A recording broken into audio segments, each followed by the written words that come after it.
Então, na inalação de uma fumaça, vários tipos de lesões podem acontecer, né? A gente tem a questão da queima das vias aéreas, porque você inala aquela fumaça quente.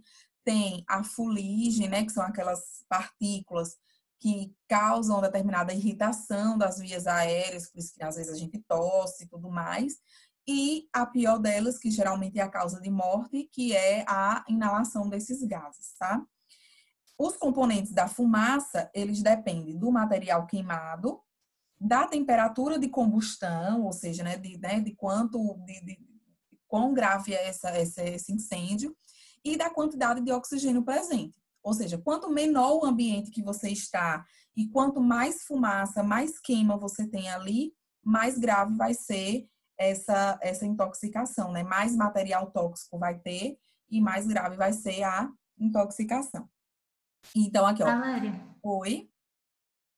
o cianeto, ele é produto da combustão ou ele está presente em algum componente? Porque a gente vê, por exemplo, em filmes, o cianeto nos dentes que as pessoas mordem para se suicidar. Tipo, tira do dente e aí ingerem o cianeto. Nunca viu isso, não? Tira do dente? Não, do dente nunca vi. É, eles colocam, é como se fosse um dente falso de cianeto, aí eles tiram assim, aí mordem, e aí começa a intoxicação e morre na hora. Por isso que eu perguntei se ele. É tipo como se fosse um pó, eu acho, sei lá. Agora eu tô gravando, viu, gente? Então, o cianeto, a gente vai ver aqui melhor, ele tá presente em algumas plantas, né? Então, por exemplo, mandioca brava, mandioca, ela tem cianeto, né? Por que a gente não pode comer, por exemplo, a empim cru? Porque tem cianeto e mata. É, e é utilizado, uma substância que é utilizado também em alguns, realmente, ela é utilizada em alguns tipos de indústria, né? Eu só não tinha ouvido dizer que fazia dente com cianeto, mas tem algumas indústrias que usam ele como material, eu vou mostrar aqui. Que, inclusive, eles são também, né? Eles são também causas, às vezes, de intoxicação em local de trabalho. Então, se você, né, trabalha numa indústria, em algo que usa esse tipo de material, pode causar a intoxicação. O cianeto em si, digamos assim, ele pode ser feito, né, digamos, de forma laboratorial, né, ele também se apresenta na forma sólida, na forma de pó, na forma de sais, né? E se a gente, né, tem esses sais, por exemplo, ingere ou queima ele, aí libera o gás. E tem também o cianeto que é produzido da queima de alguns materiais. Vou falar um pouco melhor dele, tá? Aí eu vou dizer esses exemplos. Então, vítimas de incêndio, elas podem ter queimaduras externas, lesões inalatórias e intoxicação por gases. Isso, no nazismo, né, as cápsulas de cianeto era método comum que usava. Eu só não sabia que colocava entre os dentes. Eu conheço a questão do nazismo, que realmente ele usava como gás mesmo. Então, há relatos daquelas câmeras de gases, né, que falam muito nos filmes e na história, que eram câmeras, né, salas fechadas que eles colocavam as pessoas e emitiam esse gás lá dentro e as pessoas morriam por asfixia, né? Agora, no dente, eu acho que isso é coisa de filme. Mas sim, a gente usa cianeto em algumas produções. Deixa eu mostrar aqui para vocês. Aqui, ó.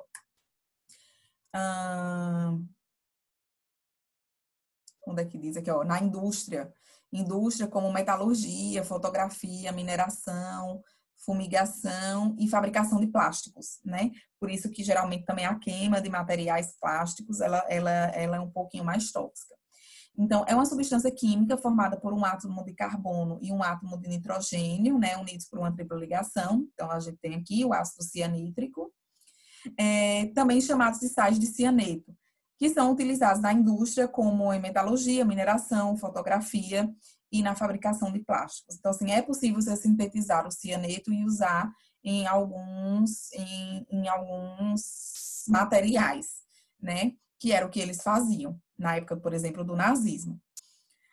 Apresento sobre as formas de sais, como o cianeto de potássio, cianeto de sódio, ou como gás cianídrico, né, que são vapores de cianeto ou cianureto de hidrogênio.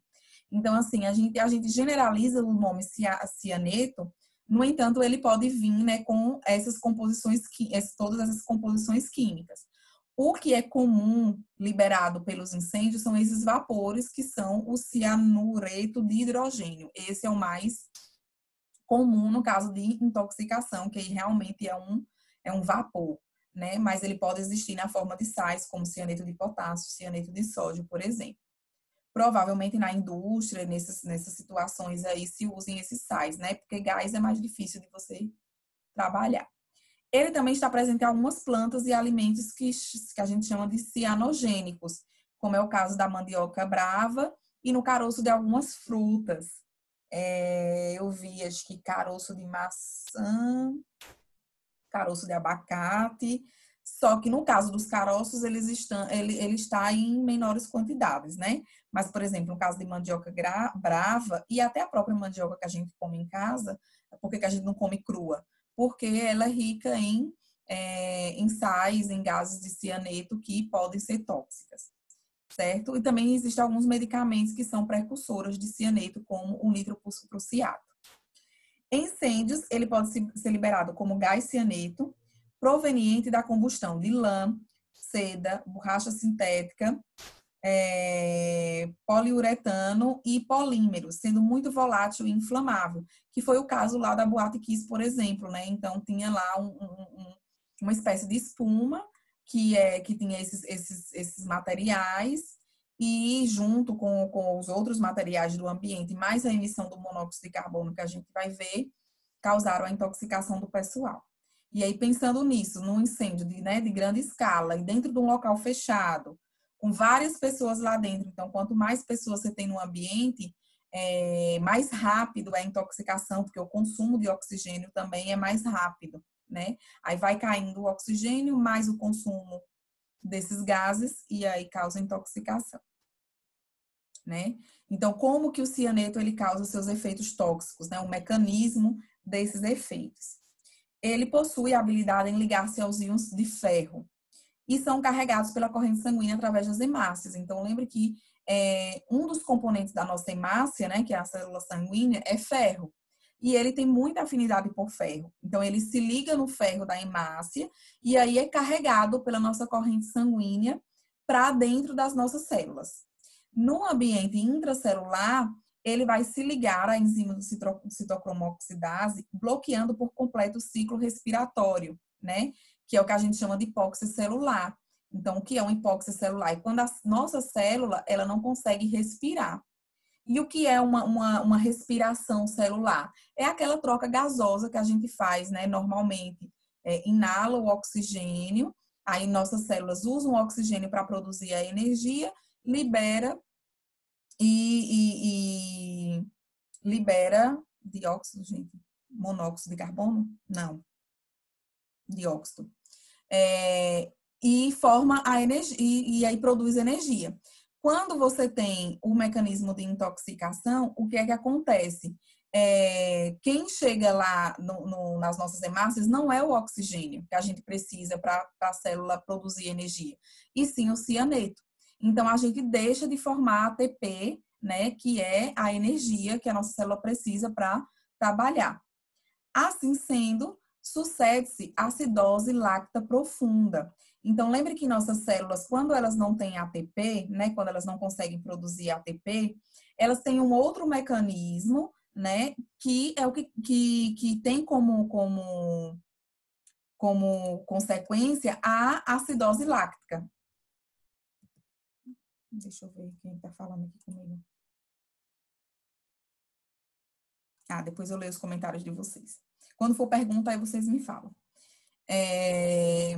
Então, lembre que quando a gente, né, não produz energia pela via normal, né, digamos assim, as nossas células ela tem uma via metabólica secundária que tem como resultado a acidose láctea, que é o caso, por exemplo, dos diabéticos, né? Então, no caso dos diabéticos é por um outro motivo, né? Não chega não chega glicose, que também é usado nessa produção de ATP, e aí eles produzem ATP por uma via alternativa, que também causa acidose.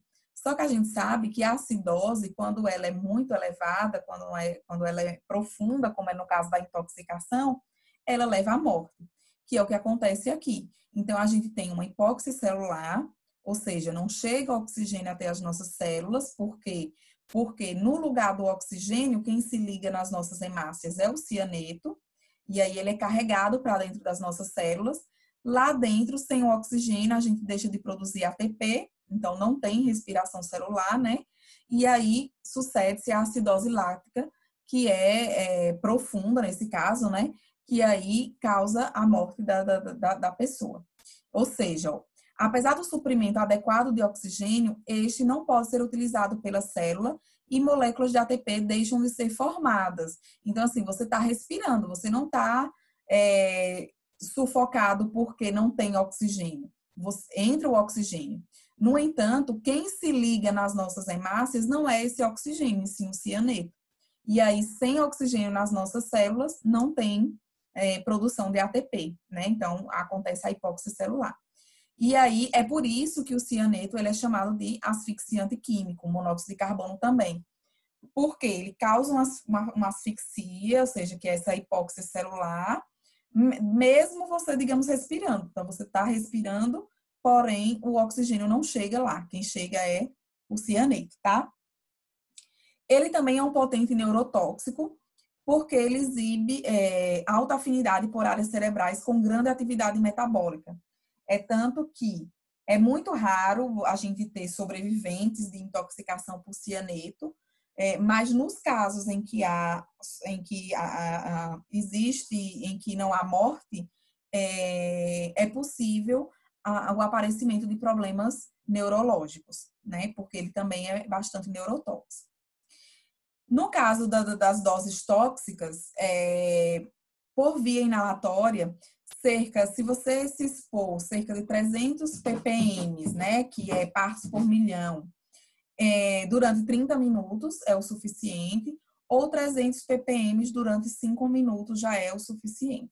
Só que em casos desses incêndios muito, muito graves, a inalação é de milhares de ppm e a morte, geralmente, ela vem muito rápida. Quando é por via oral, basta 50 miligramas do hidróxido, né? Ou 200 miligramas do cianeto potássico. Por via cutânea, 100 miligramas por quilo.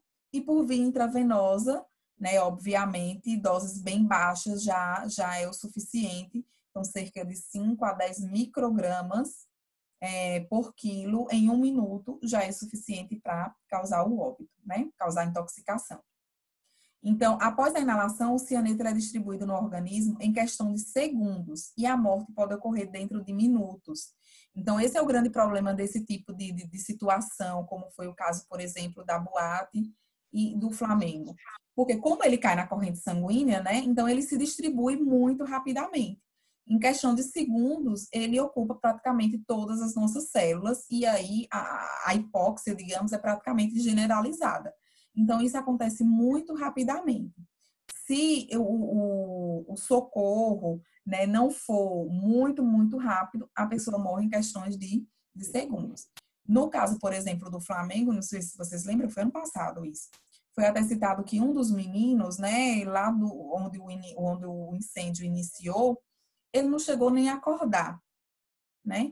Por quê? Ele estava, né, dormindo, não viu, já começou a inalar dentro daqueles contêineres, né, que são pequenininhos e fechadinhos, e não deu tempo nem ele digamos, nem acordar. Provavelmente morreu sem nem saber que estava morrendo, porque é muito, muito rápido, e se o socorro não for rápido, o óbito também é muito rápido. Valina, baixa um pouquinho, estou assistindo aula. A morte também ela é muito Tá. rápida. Esse é o principal, digamos, problema desse tipo de intoxicação, porque nem sempre dá tempo fazer o atendimento rapidamente.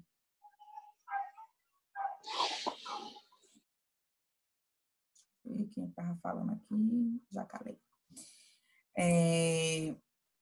Então é isso, tá?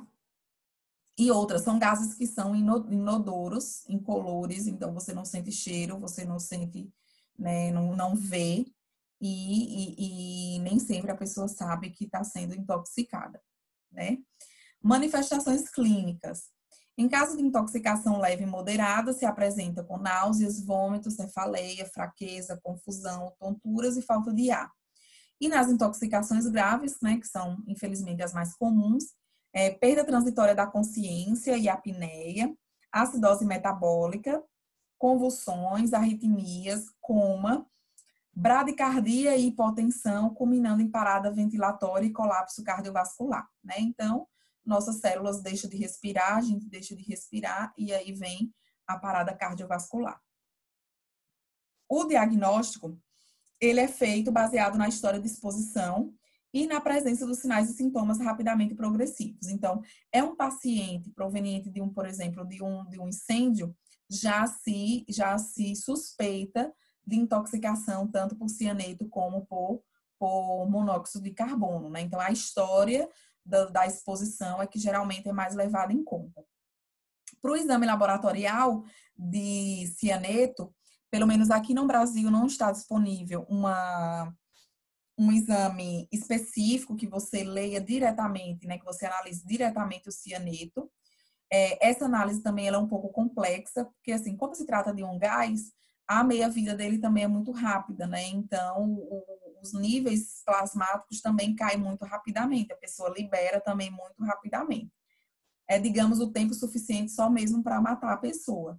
E aí, às vezes, né, do momento da intoxicação até o atendimento, é difícil de encontrar o cianeto na corrente sanguínea. Então, laboratorialmente falando, é feito, na verdade, a leitura de lactato. Então, como essa intoxicação ela causa uma acidose lática, a gente faz uma leitura, uma procura de lactato. Lactato maior que 90 miligramas por decilitro já correlaciona-se com envenenamento por cianeto, né? Quando é possível, né, fazer essa leitura do cianeto na corrente sanguínea, concentrações de cianeto acima de 0,5 miligramas por litro já são relacionadas com intoxicação aguda. Mas, como eu citei, esse tipo de leitura aqui, ela é mais difícil de se fazer. Então, aqui, pelo menos no nosso sistema público, ele tem como orientação, né, do Ministério da Saúde e tal, a leitura de concentração plasmática de lactato, já que é um tipo de intoxicação que causa acidose lática. Como que a gente faz o tratamento dessas intoxicações? Primeiramente, obviamente, desobstruir as vias aéreas e administrar oxigênio, né? Então, já que a gente que é uma intoxicação que causa redução de oxigênio, essa é a medida. A gente tem que dar oxigênio para esse paciente. Só tenho 15 minutos. Remover o paciente do local contaminado. Então, essa é sempre a primeira medida. Em casos de incêndio, você ir para um local aberto, né? Sair do contato com aquela fumaça o mais rápido possível. E remover as vestes contaminadas e descontaminar a pele e mucosas com água. Então, essas são as medidas de suporte e descontaminação. O tratamento farmacológico, nesse caso, é feito com a hidroxicobalamina, né? Então, a hidroxicobalamina é o antídoto de escolha para o tratamento de intoxicação por cianeto, né? Ela se liga a esse cianeto que está lá nas nossas células, resultando num composto que chama cianocobalamina. Aí esse composto, ele é estável, ele não é tóxico e é eliminado na urina, né? Então, o que é que ele faz? Ele se liga, ele, digamos, retira o cianeto das nossas hemácias, das nossas células, forma esse cianocobalamina, que é uma outra substância, só que essa outra substância não é tóxica e é eliminada pela urina, né?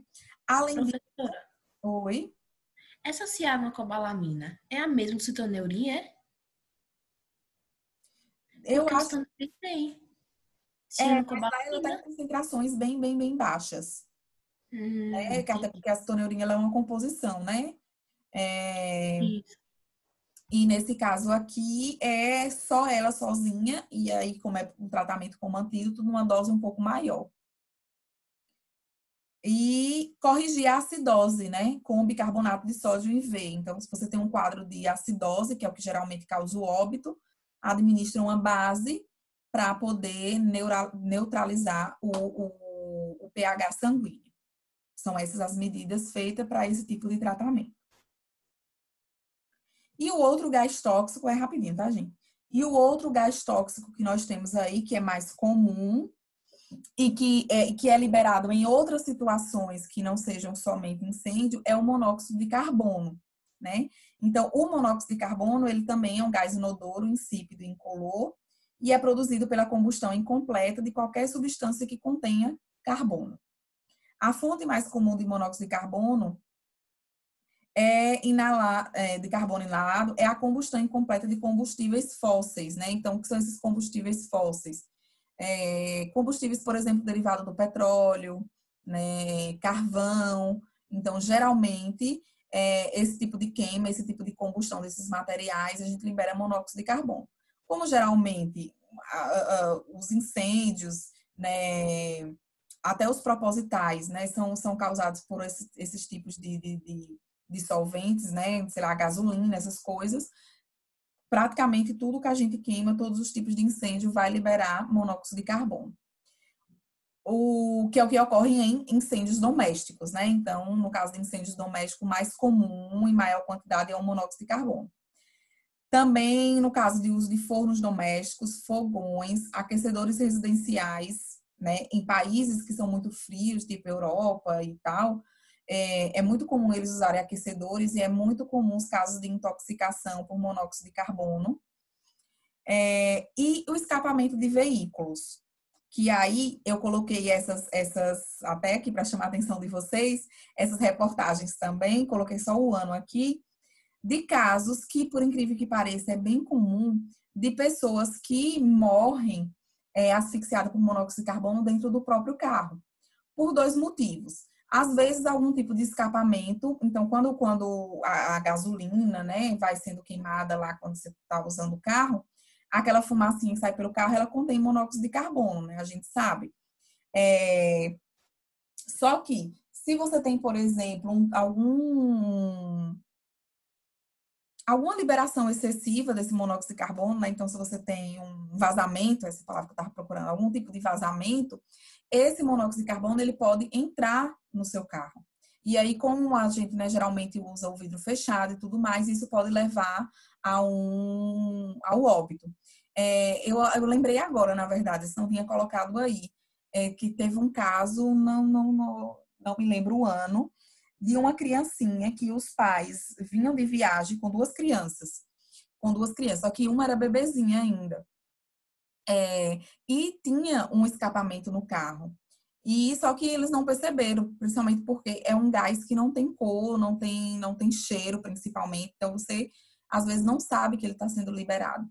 Quando eles chegaram em casa, o bebezinho estava aparentemente dormindo, né? Estava aparentemente dormindo. E só que aí depois eles perceberam que o bebê estava, na verdade, morto. E aí, quando foram investigar, tinha sido asfixia por monóxido de carbono que veio do escapamento do carro. No caso, por exemplo, dos adultos e da outra criança, por ser um pouco maior, o que foi inalado ainda não foi suficiente para causar uma morte, né? Mas o bebezinho, né, que é mais sensível, digamos assim, massa corpórea menor e tudo mais, acabou falecendo. Aí eu trouxe os casos do que também é comum, que aí que eu vou tirar a dica que eu dou. Vai namorar dentro do carro, não deixa o carro ligado ou abre as janelas do carro. Então, você ficar muito tempo dentro do carro, com o carro fechado, o carro ligado, principalmente com o ar-condicionado ligado, pode haver uma entrada no carro de monóxido de carbono, né? Aí, nesses casos aqui, o que é que acontece geralmente? Além de você estar num ambiente fechado, tá inalando esse monóxido de carbono porque o carro está ligado, você tem ali duas pessoas que estão consumindo muito oxigênio. Então, você tem dois fatores, né? O oxigênio que está ali dentro, ele já está caindo porque você está consumindo muito, né? Está num ambiente muito pequeno, muito consumo. E, além disso, você tem aí uma inalação de monóxido de carbono. E como é, de novo, né, como é inodoro, a pessoa não sente, e aí, normalmente, ele leva a síncope, né, que é o desmaio repentino, e causa a morte. A pessoa não é socorrida, não vê, causa a morte. Engarrafamento, né, assim, a gente não moramos assim, muito em cidade grande, mas para quem mora, por exemplo, engarrafamento. Então, vai ficar muito tempo parado dentro do carro, tá no engarrafamento, principalmente naquelas cidades que tem túneis e tudo mais. A orientação é que você abre os vidros do carro, desliga o ar-condicionado, para que não fique armazenando monóxido de carbono dentro do seu carro, certo? Então, escape de veículos. Na inalação de fumaça, pode haver associação inalatória do monóxido de carbono com sulfeto de hidrogênio e com o cianeto. Então, no caso de incêndio, a gente tem a potencialização desses efeitos tóxicos do monóxido de carbono com outros gases, como, por exemplo, o cianeto, né? E aí, como que acontece essa intoxicação, né? Qual é o mecanismo? O monóxido de carbono, ele também se liga à hemoglobina e ele tem uma afinidade com a hemoglobina 300 vezes mais do que o oxigênio.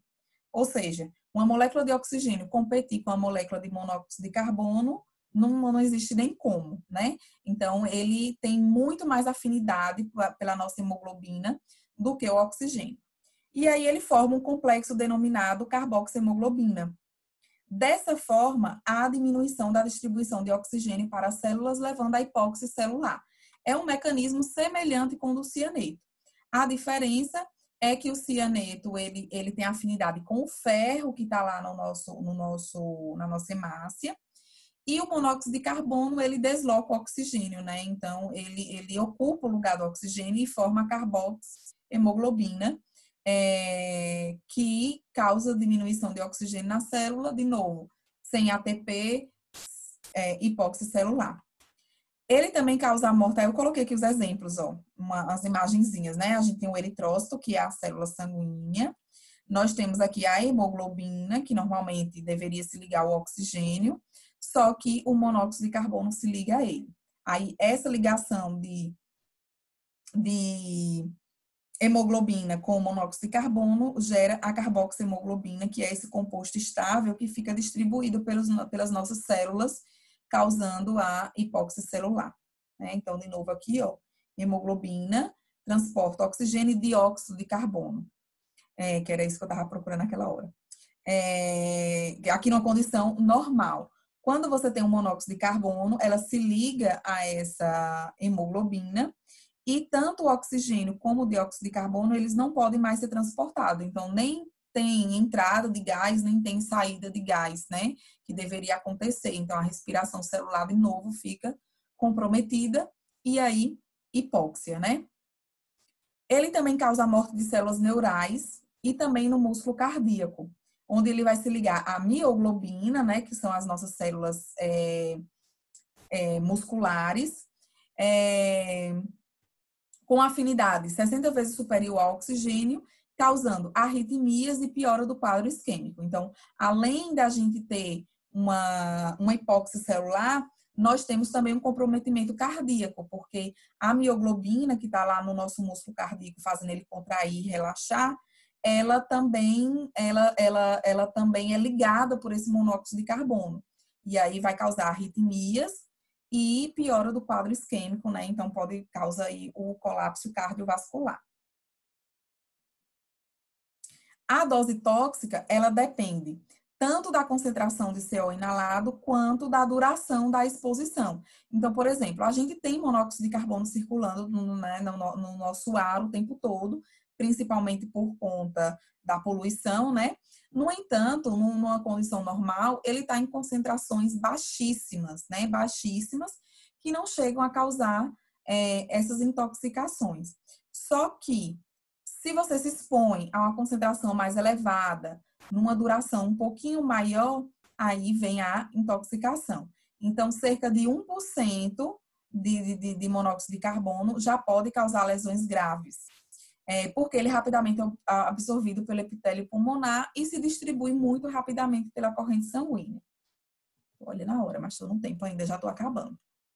Nas intoxicações leve e moderada, a manifestação clínica mais comum é cefaleia, né? Também é frequente a presença de tonturas, náuseas, vômitos, fraqueza, confusão e letargia. A intoxicação grave já causa a síncope, né? Que é o desmaio repentino, convulsões, alteração do estado neurológico, arritmias cardíacas, isquemia miocárdica, acidose metabólica também, o coma e o óbito em casos mais graves. Também é apresentado alguns efeitos neurológicos, né, provenientes dessa intoxicação. Então, a pessoa que sobrevive, ela pode desenvolver também problemas neurológicos, que pode ser apresentado de 2 a 40 dias após a exposição. Podem ocorrer demência, síndromes de amnésia, psicose, parkinsonismo, neuropatias, dificuldade de concentração e alterações de personalidade, né? Então, ele também tem um efeito neurotóxico. O diagnóstico quando a gente tem o histórico de exposição, né? Então, quando se sabe como que a pessoa se expôs, ele é mais fácil. Porém, sem esse histórico, pode haver dificuldade, já que os sintomas eles são um pouco inespecíficos e podem ser confundidos com outros tipos de intoxicação. E aí, o exame laboratorial específico, aí nesse caso nós temos um exame laboratorial específico, dosar os níveis de carboxiemoglobina, né? Então, como ele se liga na hemácia, a gente tem a formação da carboxiemoglobina, a gente faz essa quantificação sérica. Em não fumantes, geralmente, ele tem níveis de carboxiemoglobinas inferior a 2%, né? Porque, digamos assim, a pessoa não tem não tem aí nenhuma carboxiemoglobina de antes, né? De um outro tipo de inalação. Aí se intoxicou, esses níveis vão ser inferiores a 2%. Já no caso de fumantes crônicos, né? Que já tem uma certa formação de carboxiemoglobina baixa, mas tem agora junto com a intoxicação, aí a gente vai ter níveis um pouco maior, entre 6% a 10%. De novo, como medida de descontaminação, né, sempre desobstruir as vias aéreas e administrar oxigênio, né, então sempre retirar as vestes, retirar o paciente da fonte de intoxicação e muito oxigênio, né. E o tratamento nesse caso, nós não temos um antídoto específico, o tratamento é oxigenação, né, oxigênio 100% ou terapia com oxigênio hiperbárica, né, que é uma espécie de uma câmera, que a pessoa entra e tem a administração de oxigênio, que geralmente já é utilizada em casos mais graves. Porque essa câmara e tal, você tem uma absorção um pouco maior e melhor desse oxigênio, mais rápida. Então, é mais indicado em casos mais graves. Do mais, a oxigenação comum a 100%, que é o tratamento, porque aí o oxigênio vai, então, se ocupando do espaço dele. Dúvidas? Deixa eu ver agora o que vocês estão falando no chat. Mas podem ir falando aí também. Deixa eu ver. Na série Ponto Cego tem um episódio que ocorre um suicídio de um criminoso por cianeto. Ele suspeita disso desde o início pelo cheiro de amêndoas que fica na boca, pois é característico dele. É por causa da acidose láctea, né? Então, geralmente exala um cheiro meio que ruim. Qual é o nome do coisa? Ponto cego. Desliga o micro. Só o cianeto vai ter concentração plasmática de lactato. Não, o monóxido de carbono, como a gente viu, ele também causa uma acidose láctea, né? No entanto, é mais comum não, os níveis mais elevados são para cianeto. Aí se faz essa quantificação quando você tem uma suspeita desse tipo de intoxicação. No caso de incêndio, sempre faz os dois, a carboxiemoglobina e o cianeto, porque sempre que é um paciente proveniente de incêndio, você tem que suspeitar das duas intoxicações.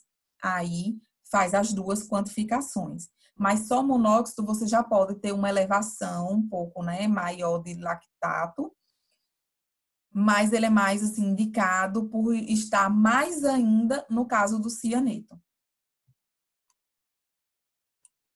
Que mais?